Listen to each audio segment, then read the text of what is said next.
My name is Daria Meshcheriakova, and I'm a sports journalist. I cover sports in Ukraine.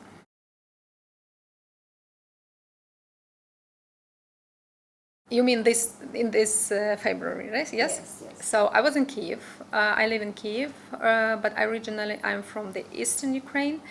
And this is not my first war in Ukraine. This is my second episode, actually.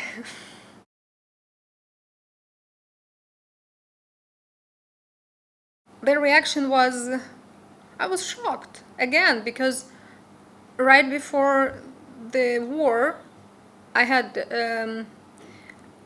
I was speaking to my therapist and saying that if it happens again for the second time, I'm not sure if I can make it through. And it was so horrible that I can barely remember the first days of the war, because I had these throwbacks from 2014, and I didn't know what to do because my parents could not get out of that occupied city, and that was a mess. Well, all I was doing in the first day, so I was just crying, calling everyone, and didn't know what can I do to help my parents.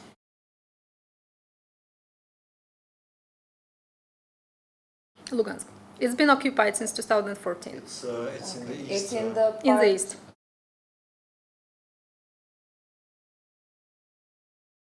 No, they're still there. No, not yet. not yet.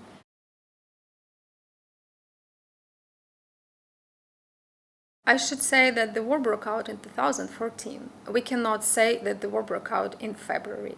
It was resumed in February, full scale, but it broke out in 2014 when millions of Ukrainians had to flee, had to leave their homes, who lost their closest friends and loved ones, significant ones. This is a big mistake to say that it's been going on only since February. Absolutely not. All of us have been trying to speak out about this war for 8 years, when everybody thought that it was already like gone, you know. No. Russia was just accumulating more power to attack us even more. But it attacked us 8 years ago. For these 3 months, I was in the Netherlands, in Maastricht. I know a family, very good, close family to me. They took care of me. They provided me me and my cat. They gave me a room to live. They have a big house. They were very supportive. I'm very thankful to them that they picked me up in Katowice in March and brought me to the Netherlands.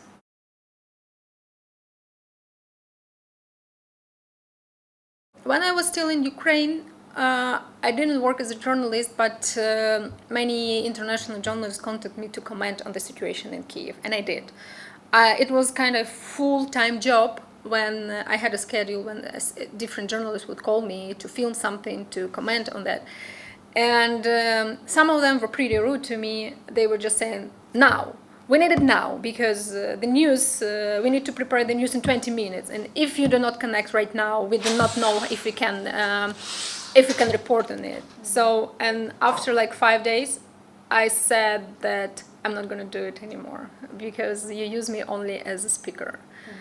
And then in March and April, I didn't work. I resumed my work only in May.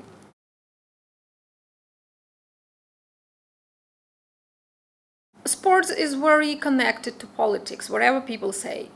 And it was always sports is always political. No, I always felt like I always told a lot about sports in eastern Ukraine, which is occupied.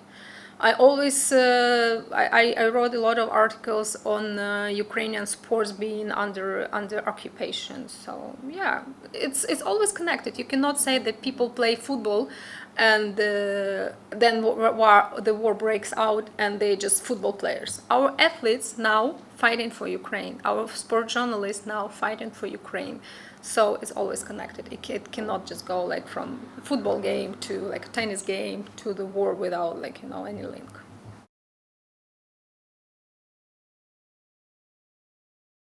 In Kiev, in the first week, I was in Kiev only in the first week of the war. And it was very bad. Shelling, you never knew where this missile would land. Well, I heard a lot of bombing, well, somewhere in the neighborhood, but I got lucky because I lived in that district which was not so shelled by Russians. I was lucky that I didn't live in that direction of Irpin and Bucha. I live on the left bank of Kiev, of the river Dnieper, and well, I couldn't sleep nights long. I couldn't sleep at all. Well, during the first week of the war, I slept like maybe 10 hours in general. We had our group chats on Facebook and other messengers to update each other if we're still fine, if nobody is injured or killed. And I didn't have any basement in my apartment building. I didn't have an underground metro near the place where I live. No shelter, so I had to stay in my bathroom with my cat. And I always had my backpack ready to run if something really bad happens. But before the war, I had read an article that people suggest to stay in the city, not to go to a village, because to survive in the city is much easier than in a village. Because if they bomb your house in the village, you're done, so you died. And in the city, it's also always possible to live in a big apartment building to survive for months. So, and that was my decision that I'm not going to any dacha, and many friends and colleagues of mine invited me to go there, and I thought that it's safer to be there. But when I saw that Russians were already in Kiev, they were in Kiev, but in other districts, I realized so they will not have any mercy to us. And that's why I decided to go.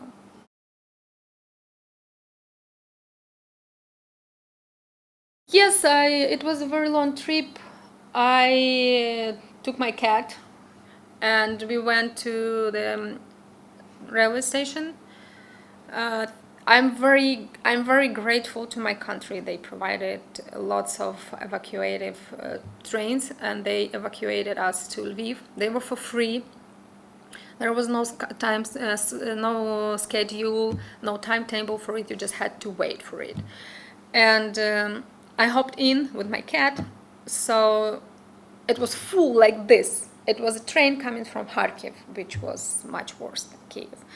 And for usually a trip to Lviv takes like 5-6 hours by train, but then it took 11 hours, and we didn't have any opportunity to sit down. We were like stuffed like this, and I didn't even know if my cat survived because he was underneath. It was like my cat, a dog, another cat, and everything covered with like coats, winter coats, clothes. So I didn't even know how he was doing there.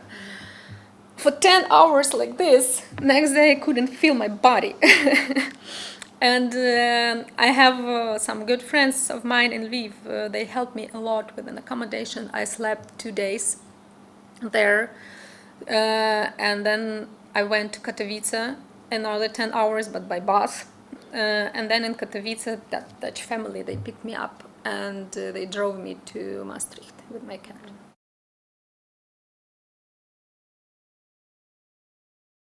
First of all, I was very happy because, well, the tennis situation in Ukraine is complicated. I cover mainly tennis in Ukraine because our tennis players are trying to ban Russian tennis players from major events, from tennis tournaments, but the association ATP and WTA, they're opposing it, and it seems like our players have left alone. They are abandoned. Nobody supports them. And imagine, everybody protects Russians, saying like they are not responsible for the war, let them play. But a single Russian tennis player has spoken out. A single Russian tennis player has not said that they condemn this war, they do not support this war. Nothing. They are quiet. So what the hell then? Why are they still allowed to play, to compete? Why? And why does this tennis community support them? Please say you do not support the war, you condemn it. Then we do not, Ukrainian tennis players do not want to ban them completely. They want to know their attitude toward this war, and they're quiet. That was my piece on that. And I was very happy to report on that, because finally I understood who is opposing it. But I contacted many players, tennis players of Ukraine, to comment on this situation, and they also don't know why it's like that. Why is that? Why are they so afraid? And our tennis players, they are fighting. They were ready to protect their own city. They were ready. Girls are still playing the international tournaments, and our men, they got the weapons in their hands.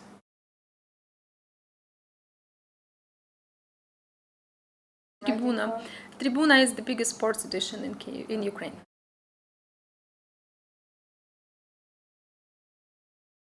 For me, the main goal that I see how similar our situations are with Kosovo, and I see this high-level solidarity to Ukrainian people here. For me, as a journalist, it's very important. So Ukrainians' perception of the war in Kosovo changes, because we still use Russian propaganda and Serbian propaganda narratives. And we do not understand how close we are, how that we are going through the things that Kosovo people went through 20 years ago. And I would like to speak out more on this, so people understand that here we can find protection, here we can find support. People should understand better what happened here, and we want to be heard in the entire world now. What's actually happening, but the Russian propaganda is very strong. We are a big nation, but still, we cannot win sometimes against those narratives of Russian propaganda.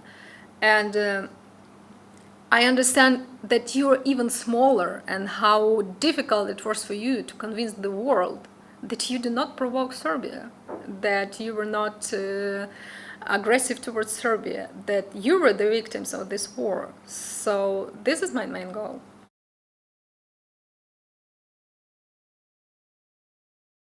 We are a free country.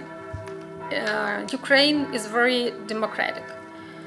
What is happening now that now we have this martial law, and during the war they prohibited lots of pro-Russian media. Yes, this is not democratic, but during the war you can apply such rules, because you see how Russian propaganda influenced the region. And even here you see how Russian propaganda supports Serbia, and they publish lots of lies, so people can get aggressive towards each other. In Ukraine, we're a democracy. That's why there are so many international journalists still working in the war zones. You see how many of them were killed. And even a guy, he was not a friend of mine, but I knew him since 2006, and he was a journalist. He died like a month ago. And this is heartbreaking, because Russians, they do not care if you're a journalist, and for them it's fun to kill. Just fun to kill civilians, fun to kill journalists. There are thousands of journalists working in Ukraine now covering these events. And we are, as I said, we are a democracy. That's why we give this opportunity to them, so the world could know the truth, could see the truth. And so far, yes, the pro-Russian editions are blocked and prohibited in Ukraine. But after the war, we will be back to our freedom of speech as usual.